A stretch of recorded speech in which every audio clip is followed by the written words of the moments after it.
আমার হুজুরি fan, Abbas সিদ্দিকীর fan, যদি বলেন সুবহানাল্লাহ। এই কথা বলি, এই যে ছেলেটা এই এলাকায় এলে এসে হাজির হয়, যে কোনো জলসায় ওকে পাওয়া যায়, তাই তো নাকি? কোন এক সময় কেউ বলেছিল শরাবখোর, মনে পড়ছে? কেন ও বলেছিল আব্বাস সিদ্দিকী, আর বলেছিল তুমি মদ খাও, আব্বাস সিদ্দিকীর ভক্ত হচ্ছ, এরকম একটা কথা বলেছিল না? বলে না?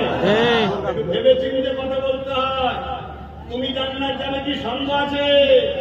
হিসাব হবে, কিন্তু সাম্যহীন এদের গুনাহ না, এদেরকে আল্লাহ হিসাব জান্নাত দেবে। জোরে বলে সুবহানাল্লাহ। একটু হুঁশ করে কথা বলতে হয়। রাজনীতিতে গিয়ে তাকে মাথায় মেনে দিচ্ছ।